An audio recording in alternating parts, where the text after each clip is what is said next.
မိမကြီးကိုလဲတဲ့လို့သွားဆင်းတော့မယ်နော် ဟုတ်ကဲ့ပါတော်ကြီးအိမ်ဦးနယ်ကြီးပြန်လာပြီသားတော့ ပြန်လာပါပြီဗျာဘာဟင်းနေချက်နေတာတော့မွေးနေတာပဲ ယောက်ျားဒုက္ခပြန်လာတာဆိုတော့ချက်သားရင်းလေးချက်နေတာပါ ဝါစပိုက်စာညာနဲ့တော့ပဲမိမကြီးကိုရိုးရဲ့ရှေ့အတွက်ကိုမျိုးပေါ်တက်ပြီးလှုပ်တော့မှာကွာ ရှင်ကကျမကိုတယောက်တည်းထားဝဲမလို့လား မဟုတ်ပါဘူးကွာကိုရိုးနှစ်ယောက်ရဲ့ရှေ့တော့ပါကွာကိုရိုးကဆင်းရဲပြီးရွာပြင်မှာနေနေရတာဘယ်သူကမှလည်းခေါ်ချင်ကြတာမဟုတ်ဘူးအဲ့ဒါတွေကိုကိုညှို့မိလာပြီ မကွေရဲ့တဘောပါပဲတော့ ကိုသွားတော့မယ်နော်ကိုမရှိတော့ကိုကိုယူဆိုင်နော် ခုနေရောပြောစရာရှိလို့ ဘာတော့ပြောလေ ကျမမကိုဝင်ရှိတယ် ဟင်ဟုတ်လားဝမ်းသာစရာတည်းမဲ့ကွာဒါမဲ့ဘာလို့ခုမှလာပြောတာတော့မိမယာ ကျမပြောဖို့မေ့နေလို့ပါတော့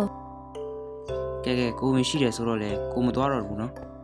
ရပါတယ်တော့ပါကျမတယောက်တည်းလေးနေနိုင်တယ် ဟာကိုဝင်ကြီးနဲ့ပြင်ပန်းတာပေါ့မိမယာ ပါပါကိုရဲ့ကျမတို့ကလေးလေးရဲ့အနာဂတ်အတွက်ပေါ့နော် မှန်ပါအဲ့ဒါဆိုလေကလေးလေးရဲ့အနာဂတ်အတွက်ပေါ့ကွာ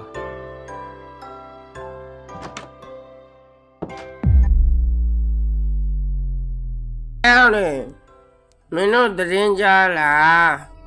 ကြားဖြူယောက်ျားမြို့တက်သွားပြီဆိုတာ ဟဲ့ဟာဒီပြောနေရလဲကွာဟမ် မင်းရလေရှစ်လို့လုံးနေရနဲ့ကွာပြီးရင်အဖွဲတွေမှာမင်းကအကျန်းဆုံး